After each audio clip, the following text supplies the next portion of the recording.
بسم اللہ الرحمن الرحیم۔ السلام علیکم ورحمۃ اللہ وبرکاتہ۔ دوستو، امید کرتا ہوں تمام دوست احباب خیریت سے ہوں گے۔ آج انشاءاللہ آپ کو میں دشمنوں سے نجات کا بہترین انشاءاللہ وظیفہ بتانے جا رہا ہوں۔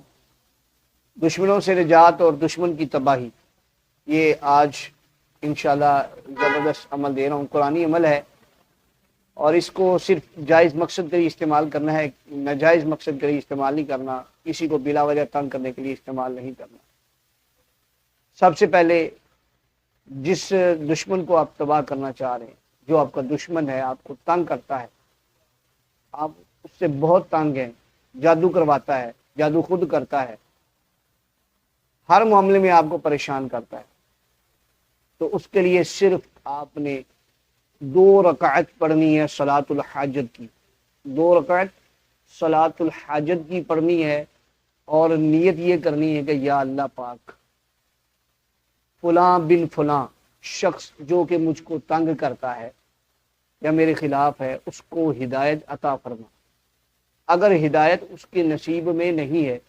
تو مولا اس کو اس 2 رکعتوں کی برکت سے، ان آیات کی برکت سے جو کہ میں ان 2 رکعتوں کے اندر پڑھوں گا، مولا اس کو تباہ و برباد فرما، اس کو غرق فرما، اور میری آل اولاد کی اس سے حفاظت فرما، اور اس کو مجھ سے دور کر دے۔ یہ آپ نے نیت کرنی ہے، اس نیت سے جو ہے آپ نے پڑھنی ہے 2 رکعت صلاۃ الحاجت کی، اور اس میں ثواب کی نیت تو کر سکتے ہیں کیونکہ نفل ہیں، اور اس میں اللہ پاک کی عبادت بھی ہے، اور مقصود اس سے دعا ہے، اللہ کی بارگاہ میں دعا کرنا۔ اچھا، اب یہ ہے کہ 2 رکعتوں میں آپ نے پہلے سورہ فاتحہ شریف پڑھنی ہے، اور اس کے بعد سورہ لہب۔ اس کو سورہ لہب کو آپ نے 71 بار پڑھنا ہے پہلی رکعت میں۔ پھر دوسری رکعت کے اندر بھی جو ہے آپ نے اسی طرح سورہ لہب کو آپ نے 71 بار پڑھنا ہے، تو ٹوٹل جو ہے یہ 142 بار پڑھی جائے گی۔ تو آپ نے جب یہ دونوں رکعتیں مکمل کر لینی ہیں، اس کے بعد آپ نے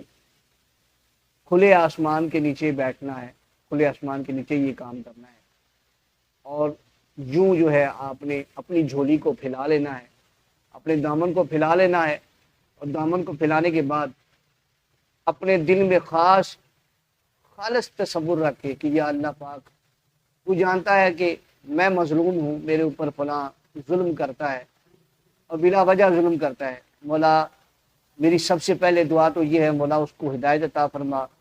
کہ وہ میرے اوپر ظلم چھوڑ دے، اور وہ اس جو ناجائز یہ نحوست ہے، اس کی ناجائز جو کام کرتا ہے، مولا یہ اس کی عادت چھڑا دے، لوگوں پر ظلم کرنا۔ اگر اس کے نصیب میں نہیں ہے تو مولا اس کو تباہ و برباد فرما، اس کو غرق فرما، اور ہم سب کی اس سے جان چھڑا۔ یہ جو 2 نفل ہیں نا، اسی انداز میں آپ نے اس کو 7 دن تک پڑھنا ہے۔ جب 7 دن پڑھیں گے تو 7 دن کے پہلے انشاءاللہ اس کی تباہیاں ہونی شروع ہو جائیں گی، کاروبار تباہ، اس کا ہر چیز تباہ، بیمار ہو کر چارپائی پہ آ جائے گا۔ اگر آپ کو اس پر ترس آ جائے، اس کو بچانا چاہتے ہیں جب مرے نہ بیچارہ، تو پھر یہ ہے اسی طرح 3 دن پڑھا جائے، اور پھر اس کی صحت کی دعا کی جائے، لیکن سورہ تبت یدا کو اس میں نہیں پڑھنا۔ اس میں پھر آپ نے سورۃ الفاتحہ شریف پڑھنے کے بعد آپ نے سورہ یاسین پڑھنی ہے، سورہ یاسین پڑھنی ہے۔ اگر زبانی یاد نہیں ہے تو پھر یہ ہے کہ آپ 2 رکعتیں ویسے ہی پڑھ لیں تبت یدا کے ساتھ ہی۔ اس کے بعد پھر یہ ہے کہ سورہ یاسین پڑھ کے آپ اپنی جو بد دعا آپ نے دی ہے اس کو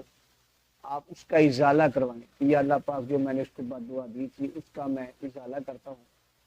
مولا اس کو ہدایت بھی عطا فرما اور تندرستی بھی عطا فرما۔ جتنی میں اس کو تکلیف دینا چاہتا تھا، جتنا میں اس کو دیکھنا چاہتا تھا، کہ جتنی اس کو تکلیف میں دیکھنا چاہتا تھا وہ میں دیکھ لیا ہے، اب میں چاہتا ہوں کہ وہ ٹھیک ہو جائے، اسی طرح سورہ یاسین کو آپ نے 3 دن اسی طرح پڑھنا ہے 2 رکعتیں پڑھنے کے بعد، تو انشاءاللہ اللہ پاک اس کو شفا عطا فرمائے گا۔ جب شفا ہو جائے